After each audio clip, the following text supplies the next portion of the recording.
ನಿನಗಾಗಿ ಭಾಗ 58. ಇಬ್ಬರಿಗೂ ಆ ರಾತ್ರಿ ತುಂಬ ಮಧುರವಾಗಿತ್ತು.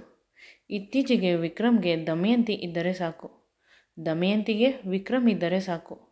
ಅವರದೇ ಒಂದು ಪುಟ್ಟ ಪ್ರಪಂಚದಲ್ಲೇ ಅವರಿಬ್ಬರು ತುಂಬ ಸುಖವಾಗಿ ಇದ್ದಾರೆ. ಆದರೆ ಆ ಸುಖಕ್ಕೂ ಕೂಡ ಎಲ್ಲಿ ಕೊಡಲಿ ಪೆಟ್ಟು ಬೀಳುತ್ತದೆ ಅಂತ ವಿಕ್ರಮ್ಗೆ ಭಯವಾಗುತ್ತದೆ. ಮೊದಲು ದಮಯಂತಿ ವಿಕಿಯ ಮಗುವನ್ನು ಹೊಟ್ಟೆಯಲ್ಲಿ ಇಟ್ಟುಕೊಂಡಿರುವುದು, ಅದು ಸರಿ ಹೋಯಿತು. ಆ ಮಗು ನನ್ನದೇ ಅಂತ ಇವನು ಒಪ್ಪಿಕೊಂಡ. ಅಷ್ಟರಲ್ಲಿ ವಿಕ್ಕಿ ಬಂದಿದ್ದಾನೆ ಅನ್ನುವ ವಿಷಯ ತಿಳಿಯಿತು. ಅದು ಕೂಡ ಅವರ ಅಣ್ಣ ಇದ್ದ ಆಸ್ಪತ್ರೆಯಲ್ಲಿ ಕಾಣಿಸಿದ್ದು ಹೇಗೆ ಕಾಕತಾಳೀಯವಾಗಲು ಸಾಧ್ಯ? ಅವನು ಎಷ್ಟೇ ಆಲೋಚನೆ ಇದ್ದರೂ ಕೂಡ ಅವಳನ್ನು ನೋಡಿದ ತಕ್ಷಣ ಕಡಿಮೆಯಾಗುತ್ತದೆ. ಅವಳ ಸ್ಪರ್ಶಕ್ಕೆ ಎಲ್ಲ ದುಃಖವನ್ನು ಮರೆಸುವ ಶಕ್ತಿ ಇದೆ. ಬೆಳಿಗ್ಗೆ ಮೊದಲು ವಿಕ್ರಮ್ಗೆ ಎಚ್ಚರವಾಗುತ್ತದೆ. ಅವನಿಗೆ ಕೈಗೆ ತುಂಬ ಮೆತ್ತಗೆ ಇರುವುದು ಏನೋ ಸಿಗುತ್ತದೆ ಅಂತ ಅನಿಸುತ್ತದೆ. ಕಣ್ಣು ಬಿಟ್ಟು ನೋಡಿದಾಗ ದಮಯಂತಿಯ ಸೌಂದರ್ಯಕ್ಕೆ ಅವನು ಮಾರಿ ಹೋಗುತ್ತಾನೆ. ಅವಳ ಸೊಂಟ ತುಂಬ ಮೃದುವಾಗಿದ್ದು ಅದು ಅವನ ಕೈಗೆ ಸಿಗುತ್ತಿರುತ್ತದೆ. ಅವಳ ದೇಹದ ಸೌಂದರ್ಯವನ್ನು ನೋಡಿ ಅವಳನ್ನು ಹಾಗೆ ಕಚ್ಚಿ ತಿನ್ನಬೇಕು ಅನ್ನಿಸುವಷ್ಟು ಆಸೆ ಆಗುತ್ತದೆ. ಪುನಃ ಅವಳ ಹತ್ತಿರ, ಇನ್ನೂ ಹತ್ತಿರ ಹೋಗಿ ಗಟ್ಟಿಯಾಗಿ ತಬ್ಬಿಕೊಳ್ಳುತ್ತಾನೆ. ಅವಳಿಗೆ ಖುಷಿಯನ್ನು ನೀಡುತ್ತಿರುತ್ತದೆ ಅದೆಲ್ಲ. ಅಷ್ಟರಲ್ಲಿ ಫೋನ್ ಪದೇ ಪದೇ ರಿಂಗ್ ಆಗುತ್ತಿರುತ್ತದೆ. ಫೋನ್ ತೆಗೆದು ನೋಡಿದಾಗ ತಿಳಿಯುತ್ತದೆ ಅದರಲ್ಲಿ ಗಿರಿಯ ಕಾಲ್. ಪದೇ ಪದೇ ಕಾಲ್ ಮಾಡುತ್ತಿದ್ದಾನೆ. ಇಷ್ಟು ಬೆಳಿಗ್ಗೆ ಅವನು ಫೋನ್ ಮಾಡುವುದಿಲ್ಲ. ಇಂಪಾರ್ಟೆಂಟ್ ವಿಷಯವಿದ್ದರೆ ಮಾತ್ರ ಫೋನ್ ಮಾಡುವುದು. ಹಲೋ ಅಂತ ಹೇಳುತ್ತಾ ವಾಶ್ರೂಮ್ ಕಡೆ ನಡೆದ. ಆಗ ಗಿರಿ ಹೇಳುತ್ತಾನೆ, ವಿಕ್ಕಿ ವಿದೇಶದಿಂದ ಬಂದು ಬಿಟ್ಟಿದ್ದಾನೆ. ಅವನ ತಂಗಿ ಬೆಳಿಗ್ಗೆ ಫೋನ್ ಮಾಡಿದ್ದಳು, ಅಣ್ಣ ಆಫೀಸ್ನಲ್ಲಿ ಇದ್ದೇನೆ ಅಂತ. 2 ದಿನದಿಂದ ಯಾಮರಿಸಿದ್ದ. ಇಂದು ಹೊಸ ವರ್ಷ ಆಗಿದ್ದರಿಂದ ವಿಶ್ ಮಾಡಲು ಹೋಗಿದ್ದೆ, ಆದರೆ ಅವನು ಆಫೀಸ್ನಲ್ಲಿ ಇರಲಿಲ್ಲ. ಆಗ ತಿಳಿಯಿತು ಭಾರತಕ್ಕೆ ಬಂದು 2 ದಿನವಾಗಿದೆ ಅಂತ. ಈ ವಿಷಯವನ್ನು ಕೇಳಿ ಬಂದಿದ್ದಾನೆ ಅನ್ನುವುದು ನನಗೂ ಕೂಡ ಗೊತ್ತು. ಅವನನ್ನು 2-3 ಸಲ ನೋಡಿದೆ, ಆದರೆ ಕೈಗೆ ಸಿಗಲಿಲ್ಲ. ಅವನು ಅವನ ಜೊತೆ ಇರುವ ಎಲ್ಲ ಪ್ರಾಜೆಕ್ಟ್ಗಳನ್ನು ಕ್ಯಾನ್ಸಲ್ ಮಾಡಿಸು. ಅವನಿಂದ ನನಗೆ ತುಂಬ ಸಮಸ್ಯೆ ಆಗುತ್ತಿದೆ.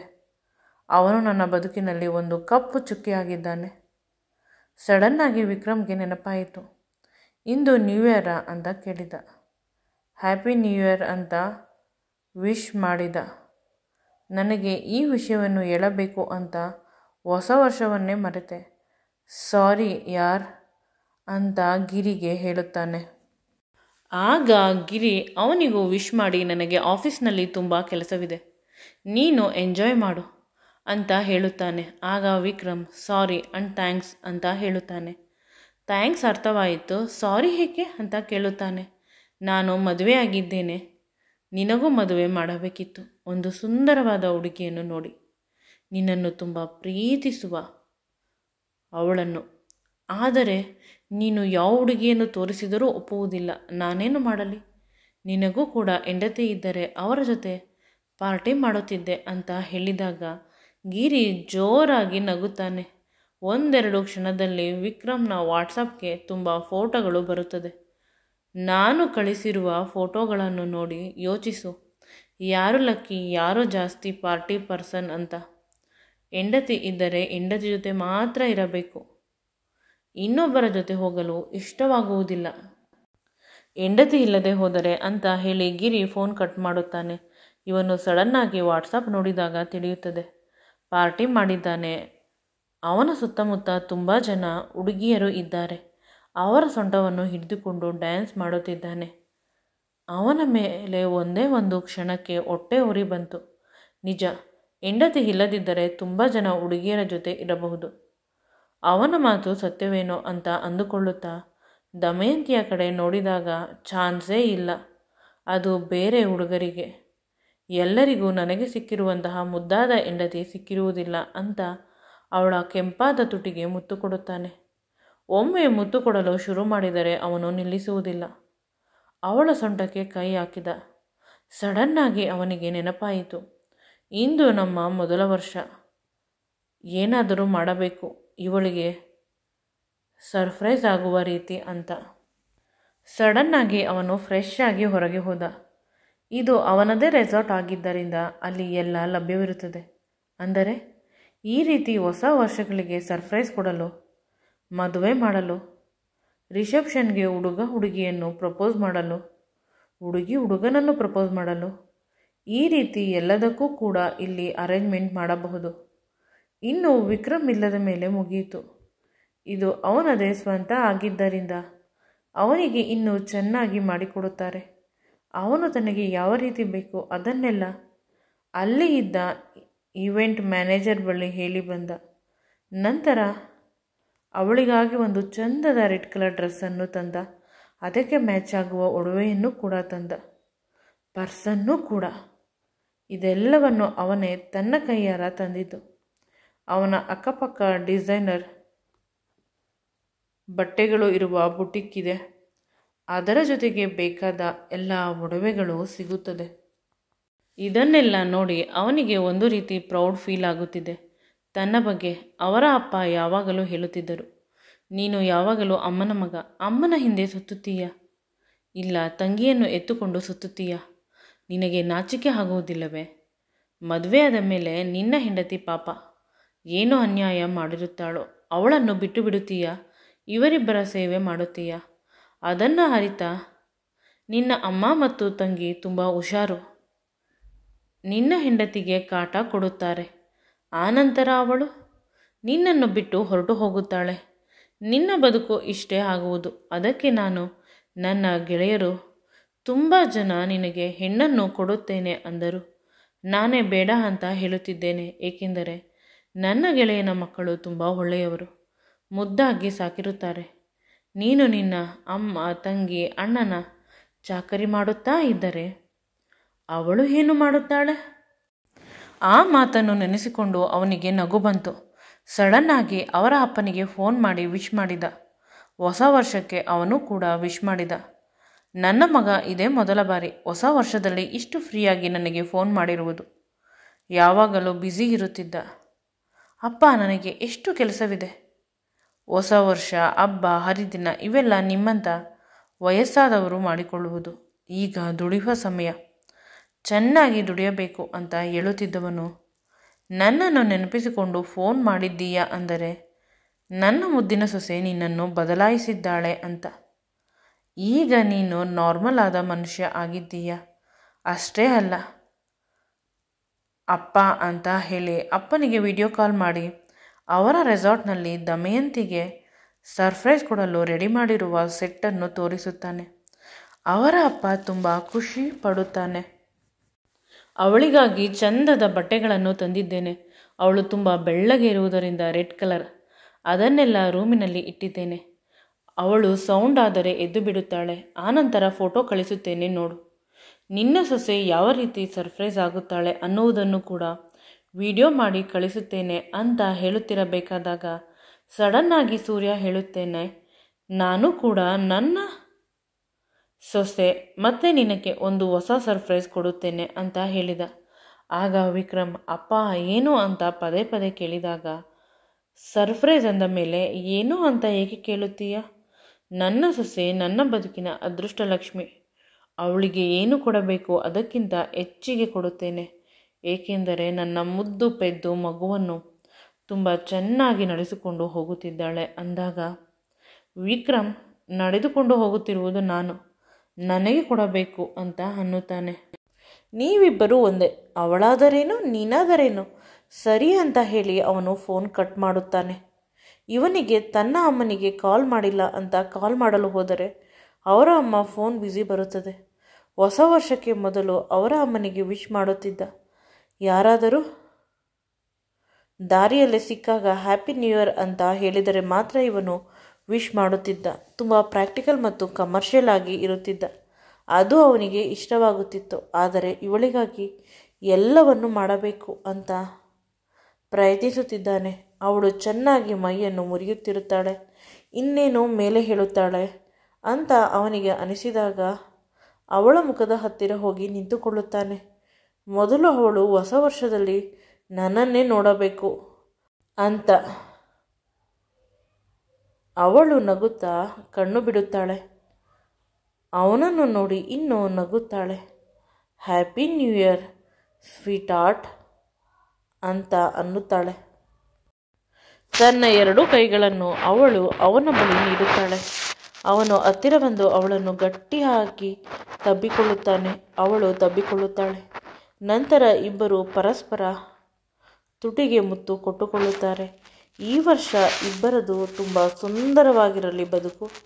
ಪರಸ್ಪರ ನಾವಿಬ್ಬರು ಒಬ್ಬರಿಗಾಗಿ ಒಬ್ಬರು ಬದುಕೋಣ ಅಂತ ಪ್ರಾಮಿಸ್ ಮಾಡಿಕೊಳ್ಳುತ್ತಾರೆ.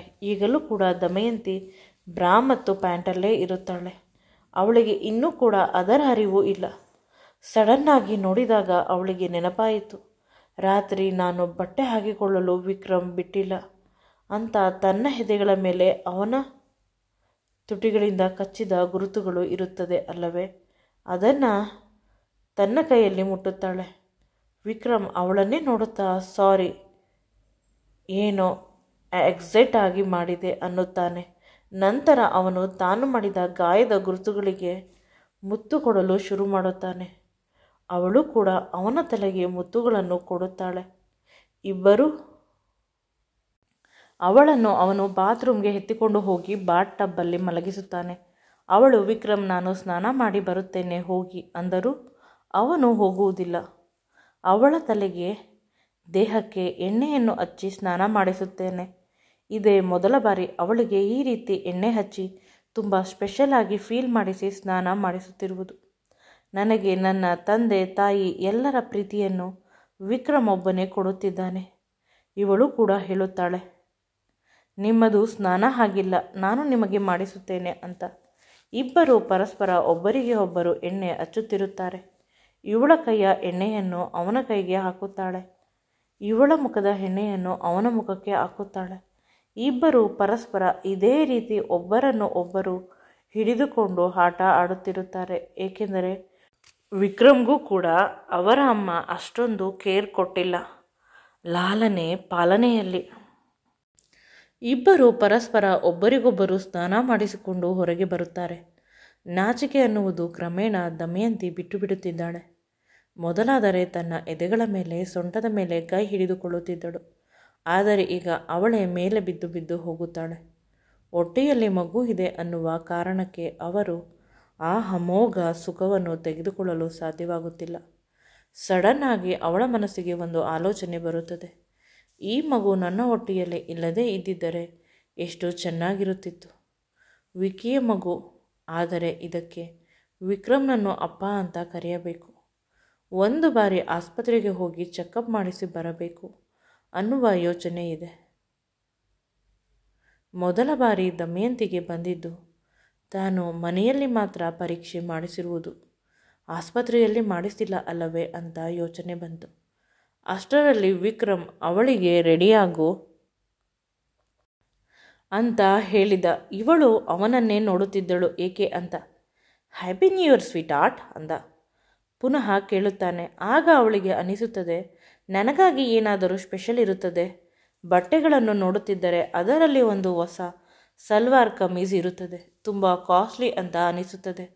ತುಂಬ ದಪ್ಪ ಇದೆ, ಬಟ್ಟೆ ಪೂರ್ತಿ ಎಂಬ್ರಾಯ್ಡಿಂಗ್ ವರ್ಕ್ ಇದೆ. ಅದನ್ನು ನೋಡಿ ಇದನ್ನು ಯಾರು ಇಟ್ಟಿದ್ದು ನನ್ನ ಬಟ್ಟೆಗಳ ಮಧ್ಯೆ ಅಂತ ಕೇಳಿದಾಗ ವಿಕ್ರಮ್ ನಿಮ್ಮ ಸೇವಕ ಅಂತ ತಲೆಯನ್ನು ಬಾಗಿಸಿ ಹೇಳುತ್ತಾನೆ. ಅವಳಿಗೆ ತುಂಬ ಇಷ್ಟವಾಗುತ್ತದೆ. ತನಗೆ ಇಷ್ಟವಾದ ಕೆಂಪು ಬಣ್ಣದ ಬಟ್ಟೆ. ಈ ರೀತಿಯ ಚೆನ್ನಾಗಿರುವ ಬಟ್ಟೆಗಳನ್ನು ಅವರ ಚಿಕ್ಕಮ್ಮ ಹಾಕಿಸುತ್ತಿರಲಿಲ್ಲ. ನಾನು ಲೈಟ್ ಕಲರ್ ಬಟ್ಟೆ ಹಾಕಿದರೆ ತುಂಬ ಸುಂದರವಾಗಿ ಕಾಣುತ್ತೇನೆ, ಇನ್ನು ಡಾರ್ಕ್ ಕಲರ್ ಬಟ್ಟೆ ಹಾಕಿದರೆ ಇನ್ನೂ ಚೆನ್ನಾಗಿ ಕಾಣುತ್ತೇನೆ ಅಂತ ಚಿಕ್ಕಮ್ಮ ನನಗೆ ಮಾಸಿದ ಬಟ್ಟೆಯನ್ನು ಕೊಡುತ್ತಿದ್ದ ಇದ್ದಿದ್ದು ಹೆಚ್ಚು. ನನ್ನ ನೋಟ ಅದರ ಮೇಲೆ ಇದ್ದ ಪ್ರೈಸ್ ಟ್ಯಾಗ್ ಮೇಲೆ ಹೋಯಿತು. ಬೆಚ್ಚಿಬಿದ್ದೆ. ಸುಮಾರು 58,000 ಆ ಬಟ್ಟೆಯ ಬೆಲೆ. ಕೆಳಗೆ ಕುಸಿಯಬೇಕು ಅಂತ ಅನಿಸಿತು. 500 ರೂಪಾಯಿ ಬಟ್ಟೆ ಹಾಕುತ್ತಿದ್ದವಳಿಗೆ 58,000 ಅಂದರೆ, ವಿಕ್ರಮ್ ನಿಮಗೇನಾದರೂ ಹೆಚ್ಚು ಕಡಿಮೆ ಆಗಿದೆಯಾ? ಇಷ್ಟೊಂದು ದುಬಾರಿಯಾದ ಬಟ್ಟೆ ನನಗೆ ಏಕೆ ತಂದಿರಿ? ನಾನು 300-400 ರೂಪಾಯಿ ಬಟ್ಟೆ ಹಾಕುತ್ತಿದ್ದವಳು ಅಂದಾಗ ವಿಕ್ರಮ್ ಪದೇ ಪದೇ ಅದೇ ಮಾತನ್ನು ಹೇಳಿ ಬೇಸರ ಮಾಡಬೇಡ. ನೀನು ಆಗ ಅಷ್ಟು ಕಷ್ಟಪಟ್ಟಿರುವುದಕ್ಕೆ ಈಗ ನನ್ನಂತಹ ಶ್ರೀಮಂತ ತುಂಬ ಪ್ರೀತಿಯಿಂದ ನೋಡಿಕೊಳ್ಳುವ ಗಂಡ ಸಿಕ್ಕಿದ್ದಾನೆ. ಹಳೆಯದನ್ನು ಬಿಟ್ಟು ಬಿಡು. ಈಗ ಸಿಕ್ಕಿರುವ ಸುಖವನ್ನು ಅನುಭವಿಸು. ಪ್ಲೀಸ್, ನನಗಾಗಿ ನಿನ್ನ ಗಂಡ ತುಂಬ ಶ್ರೀಮಂತ. ಈ ರೀತಿಯ ಬಟ್ಟೆಗಳನ್ನು ಪ್ರತಿದಿನ ತೆಗೆದುಕೊಟ್ಟರು, ಇನ್ನು 100 ವರ್ಷ ನಿನಗೆ ಈ ರೀತಿಯ ಬಟ್ಟೆಗಳನ್ನು ತೆಗೆದುಕೊಟ್ಟರೂ ಕೂಡ ನನ್ನ ಬಳಿ ಇರುವ ದುಡ್ಡು ಖರ್ಚಾಗುವುದಿಲ್ಲ ಅಂತ ಹೇಳಿ ಅವಳ ಹಣೆಗೆ ಮುತ್ತು ಕೊಟ್ಟ. ಅದರ ಜೊತೆ ಇದ್ದ ಒಡವೆಗಳನ್ನು ನೋಡಿ ಅವಳು ಬೆಚ್ಚಿಬಿದ್ದಳು. ನಿನ್ನೆ ತಾನೇ ಡೈಮಂಡ್ ಬಳೆಗಳನ್ನು ತಂದು ಕೊಟ್ಟಿದ್ದಾರೆ.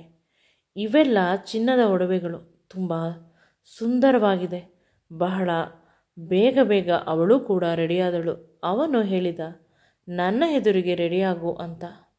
ಸರಿ, ಬಟ್ಟೆ ಹಾಕಿ ಬರುತ್ತೇನೆ, ಆನಂತರ ಇಲ್ಲಿ ರೆಡಿಯಾಗುತ್ತೇನೆ ಅಂದರೆ ಬಟ್ಟೆಯನ್ನು ನನ್ನ ಎದುರಿಗೆ ಹಾಕು ಅನ್ನುತ್ತಾನೆ. ಒಂದೇ ಕ್ಷಣದಲ್ಲಿ ಅವಳಿಗೂ ಕೂಡ ಅದನ್ನೇ ಮಾಡೋಣ ಅಂತ ಅನಿಸಿತು. ಅಕಸ್ಮಾತ್ ನಾನು ಇವನ ಎದುರಿಗೆ ಬದಲಾಯಿಸಿದರೆ ನನ್ನ ಬಟ್ಟೆಯನ್ನು ಮುಗಿಯಿತು. ಇವನು ನನ್ನನ್ನು ಹಿಡಿದುಕೊಂಡು ಬಿಡುತ್ತಾನೆ. ನಂತರ ಬಿಡಲು ಎಷ್ಟು ಸಮಯ ಬೇಕಾಗುತ್ತದೆಯೋ. ಅಯ್ಯೋ, ನನ್ನ ಕೈಯಲ್ಲಿ ಆಗುವುದಿಲ್ಲ ಅಂತ ಅವಳು ಡ್ರೆಸ್ಸಿಂಗ್ ರೂಮಿಗೆ ಹೋಗುತ್ತಾಳೆ. ಅಲ್ಲಿ ತನ್ನ ಬಟ್ಟೆಯನ್ನು ಬದಲಾಯಿಸುತ್ತಾಳೆ. ಬಟ್ಟೆಯನ್ನು ಬದಲಾಯಿಸಬೇಕಾದಾಗ ಅವಳು ಎದುರಿಗೆ ಇದ್ದ ಕನ್ನಡಿಯಲ್ಲಿ ತನ್ನ ದೇಹವನ್ನು ನೋಡುತ್ತಾಳೆ. ಅವನು ಕಚ್ಚಿದ ಗುರುತುಗಳು ಆಲ್ಮೋಸ್ಟ್ ದೇಹದ ಎಲ್ಲ ಭಾಗಗಳಲ್ಲೂ ಇರುತ್ತದೆ. ಆದರೆ ಎಲ್ಲೂ ಕೂಡ ತುಂಬ ಜೋರಾಗಿ ಕಚ್ಚಿಲ್ಲ, ಅಥವಾ ಅವನು ಎಷ್ಟು ಜೋರಾಗಿ ಕಚ್ಚಿದರೂ ನನಗೆ ಅದು ಎಫೆಕ್ಟ್ ಆಗಿಲ್ಲವೇನೋ. ಅವನ ಪ್ರೀತಿಯಲ್ಲಿ ಸಂಪೂರ್ಣವಾಗಿ ಮುಳುಗಿದ್ದೇನೆ. ಅವನು ಕಚ್ಚಿದಷ್ಟು ಇನ್ನೂ ಕಚ್ಚಲಿ ಅನ್ನುವಷ್ಟು ಆಸೆ ಆಗುತ್ತದೆ. ನನ್ನವನು, ಅವನು ನನ್ನವನು, ನನ್ನ ಉಸಿರಿನಲ್ಲಿ ಬೆರೆತು ಹೋಗಿದ್ದಾನೆ ಅಂತ ಅವನು ಕಚ್ಚಿದ ಕಡೆ ಮುತ್ತು ಕೊಡಲು ಪ್ರಯತ್ನಿಸುತ್ತಾಳೆ. ನಂತರ ಬಟ್ಟೆಯನ್ನು ಬದಲಾಯಿಸಿ ಹೊರಗೆ ಬರುತ್ತಾಳೆ. ವಿಕ್ರಮ್ನನ್ನು ಗಟ್ಟಿಯಾಗಿ ತಬ್ಬಿಕೊಂಡು ಥ್ಯಾಂಕ್ಸ್ ಅಂತ ಹೇಳುತ್ತಾಳೆ. ಆಗ ಅವನು, ಇದಕ್ಕೆ ಥ್ಯಾಂಕ್ಸ್ ಏಕೆ? ನನ್ನ ಹೆಂಡತಿ ಆದ ಮೇಲೆ ನನ್ನದೆಲ್ಲ ನಿನ್ನದೇ. ಥ್ಯಾಂಕ್ಸ್ ನಾನು ಹೇಳಬೇಕು ನಿನಗೆ, ನೀನು ನನ್ನ ಬದುಕಿನಲ್ಲಿ ಬಂದಿದ್ದಕ್ಕೆ ಅಂತ ಹೇಳಿ ಅವಳ ಕಣ್ಣುಗಳಿಗೆ ಮುತ್ತು ಕೊಡುತ್ತಾನೆ. ನಂತರ ನನ್ನನ್ನು ಇಂದು ನೀವೇ ತುಂಬ ಚೆನ್ನಾಗಿ ರೆಡಿ ಮಾಡಬೇಕು ಅಂತ ಕೇಳುತ್ತಾಳೆ. ಮೇಡಮ್, ಅವರು ಹೇಳುವುದು ಹೆಚ್ಚ, ನಾನು ಮಾಡುವುದು ಹೆಚ್ಚ ಅಂತ ಅವಳನ್ನು ಅಲ್ಲೇ ಇದ್ದ ಡ್ರೆಸ್ಸಿಂಗ್ ಕನ್ನಡಿ ಮುಂದೆ ಕೂರಿಸಿ ಅವಳ ಕೂದಲನ್ನು ಮೊದಲು ಚೆನ್ನಾಗಿ ಕೋಂಬ್ ಮಾಡಿ ಅದನ್ನು ಫ್ರೀಯಾಗಿ ಬಿಡುತ್ತಾನೆ. ನಂತರ ಅವಳ ಮುಖಕ್ಕೆ ಬೇಕಾದ ಎಲ್ಲ ಕ್ರೀಮ್ಗಳನ್ನು, ಪೌಡರ್ಗಳನ್ನು ಒಂದೊಂದೇ ಅವಳು ಹೇಳಿದ ಹಾಗೆ ಹಾಕುತ್ತಾನೆ. ನಂತರ ಅವಳ ಕಣ್ಣಿಗೆ ಕಾಜಲ್ ಹಾಕುತ್ತಾನೆ. ಅದು ಸ್ವಲ್ಪ ಸ್ಪ್ರೆಡ್ ಆಗುತ್ತದೆ. ಅವಳು ಸ್ವಲ್ಪ ಪೌಡರ್ ಹಾಕಿ ಅದನ್ನು ಸರಿ ಮಾಡುತ್ತಾಳೆ. ನಂತರ ಹಣೆಗೆ ಸ್ಟಿಕ್ಕರ್ ಇಡುತ್ತಾನೆ. ಅವಳ ತುಟಿಗೆ ಲಿಪ್ಸ್ಟಿಕ್ ಹಾಕಬೇಕು ಅಂತ ಅಂದುಕೊಂಡು ಮೊದಲು ಅವನ ತುಟಿಗೆ ಹಾಕಿಕೊಂಡು ಲಿಪ್ಸ್ಟಿಕ್ಕನ್ನು ಅವಳ ತುಟಿಗೆ ಹಚ್ಚುತ್ತಾನೆ. ಆ ಕ್ಷಣ ತುಂಬ ಮಧುರವಾಗಿರುತ್ತದೆ. ಇಬ್ಬರ ತುಟಿಗಳು ಪರಸ್ಪರ ಆ ಲಿಪ್ಸ್ಟಿಕ್ಗಳಲ್ಲೂ ಕೂಡ ಬೆರೆತಿರುತ್ತದೆ. ಮುಂದೆ ಈ ವಿಡಿಯೋ ನಿಮಗೆ ಇಷ್ಟವಾಗಿದ್ದಲ್ಲಿ ನನ್ನ ಚಾನಲನ್ನು ಲೈಕ್ ಮಾಡಿ, ಶೇರ್ ಮಾಡಿ ಮತ್ತು ಸಬ್ಸ್ಕ್ರೈಬ್ ಮಾಡಿ. Thank you for watching.